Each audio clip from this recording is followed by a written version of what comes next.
Okay, on August 7th, I think it was, Google made some changes to Google Classroom, and they're calling it now the new Google Classroom. And I've gotten a number of emails about it. So I thought the easiest thing to do would be to make a fairly short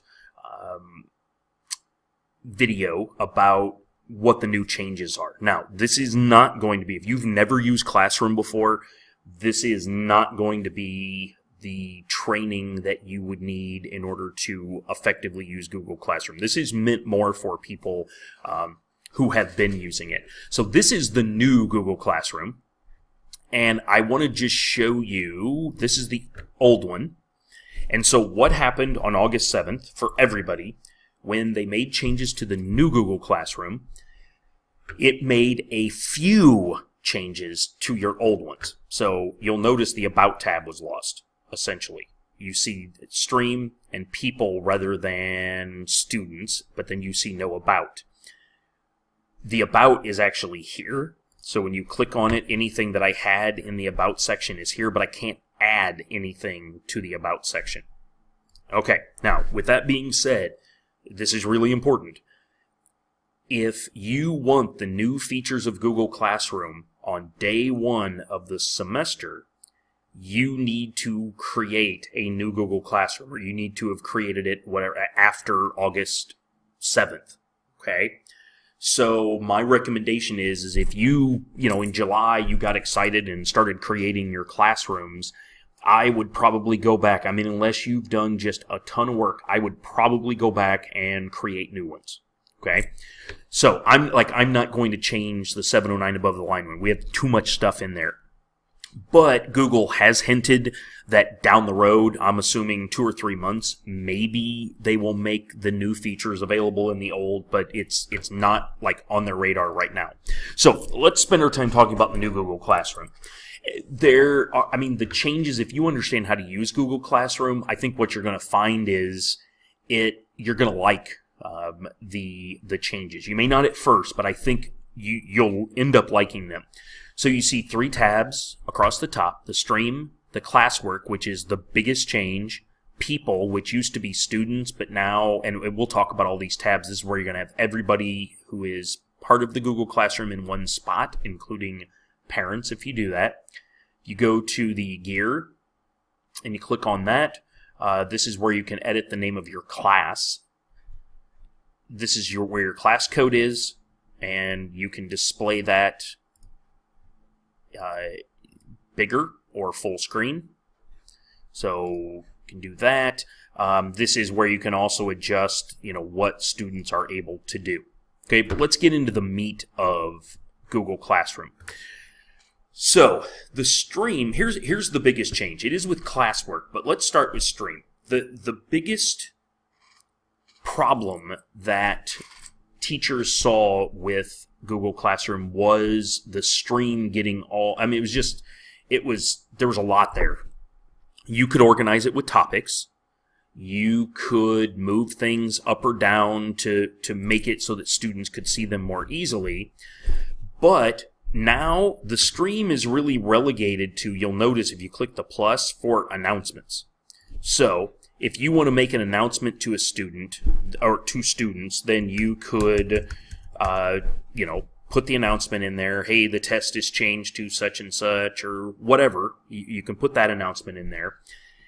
This sometimes throws teachers, and whether it's the old one or the new one, if you want to upload a Google Doc or a Google Slide or a Google Sheet, and you do that as an announcement, so let's just use an example here. If I want to put this Google Doc in here, understand that this defaults to view only.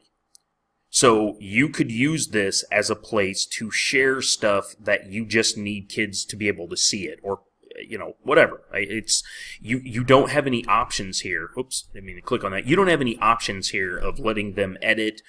And so if you want kids to work on something like and I hate the word worksheet, but if you want them to work on some kind of worksheet type thing and they're going to fill it in, this is not what you want to do. You don't want to do this. This is really only for viewing purposes, okay? So you can post that. It will then show up in the Stream, Okay, so now let's go to the best part of this, and that is the classwork. All right, and so you see a create here, and I'm going to show you a couple of different examples. You'll notice you have an assignment and a question. You can reuse the post. We won't really talk about that. Let's say just for this sake, let's just do question. And so test 1, I'll just put that in here. And if you've never used a question before, you kind of get the same options as you do for an assignment. Let's say I want this to be ungraded. There's no due date, no topic. I want students to be able to edit their answers, and I click ask. Okay, so you'll notice it just appears here. Let's say I want to create another one, and I say it's a question, and now I say test 2, same thing, ungraded, no topic, no due date, and I ask. Okay, so here's where we see the power of the change that Google made. These posted these two based on time, and I should, if I would have waited a little bit longer, the newest post would always be on top, the oldest post would be on the bottom. There is no way, I can't move these around. I can't do anything with them like I could in the stream from the old Google Classroom. Here's where the new Classroom, I think, is superior. So what you want to do is create, and you want to work with these topics. So let's say that the first topic is Unit 1. So now I put Unit 1, and you'll notice it put this divider here. So now if I go up here and I say, you know what, I want to edit this, and the only thing I want to change is I want to put this question in Unit 1, and then I save. Now you're going to notice how here's your Unit 1 divider, there's your test 1. If I do the same thing here and I edit and I say I want to put this into Unit 1, then I click Save. Now you will notice when I click those 3 dots, now I can move this up if I want to. But in Unit 1, well, let me show you this. So if I create a Unit 2 topic, you will see how these are going to be divided. So it's still going to be stream-like, but you're going to actually see where here's all the stuff we did in Unit 1 and all the stuff we did in Unit 2. What I can do then is I can, as a teacher, say I'm going to always keep the unit that we're doing at top. I can just move that to the top.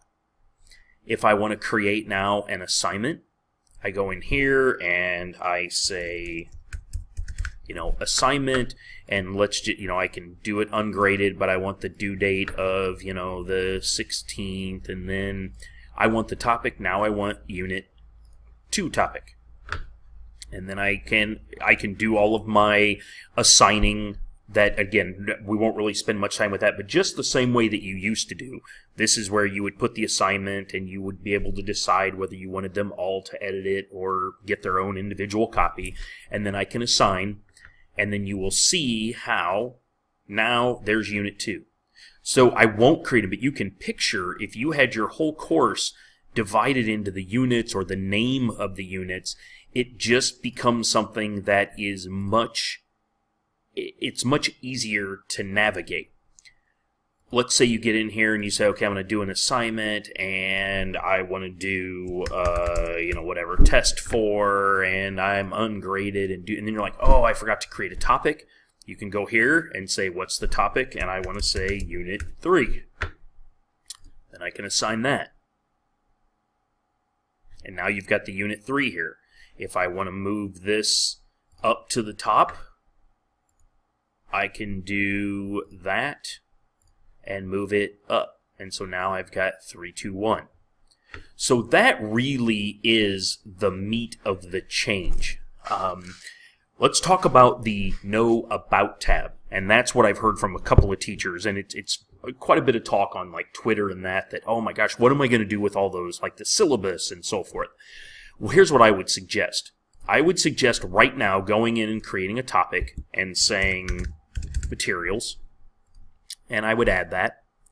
And then I would, and I know it's not ideal, I would create an assignment, and I would put I would put ungraded, no due date, and then in the topic I would select materials, and I would attach, so, let's say rubric, and then I would go in here, and this is not going to be a rubric. I would attach whatever you want, so this one, and add, and I would just say students can view file. And then I would assign that. I would probably move that up so that it goes to the very top, so the materials for the classes are always right there. And when they click on it, now they're going to be able to just get that, and they can only view it. Google is saying that they've heard from teachers that there needs to be another choice here, and I think they're going to call it like message or something like that. I think that is in the works. I mean, that could very well be live before you ever watch this or on the first week of school. So, and the idea is teachers are saying, look, we don't have that About tab. We need a spot for stuff to live that they need to go back to on a regular basis. So that is, let's talk about people. And because I don't have anybody who's joined the class, this is where you see your students. It will give you the opportunity to send an invite to a guardian. If you have guardians join, you'll also see the guardians on this page as well. So again, it was just a way of kind of cleaning everything up and getting people, all the people in the same location. If you want to add another, if you want to add a co-teacher, this is where you would invite them and you would see like all people, the teachers, the students, the guardians are all on one page now. If you get into Google Classroom and you're like, I wish this was a feature, I cannot stress enough this question mark. Send the feedback. They really do look at it. Include screenshot. You can go up here and say, this is the area that I want them. Well, and I don't know why that did that.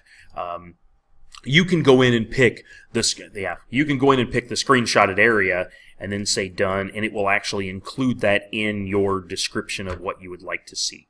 Okay, so I think with that, I've kind of talked about the big changes. As always, if you have questions, email me. If you want me to come out and help you with your classes and getting them in Google Classroom, by all means, let me know. If you've not used Classroom before and you're looking at this thinking, man, I really now think I might want to do that, give me an email and send me an email, and I will make arrangements to come out and kind of walk you through things.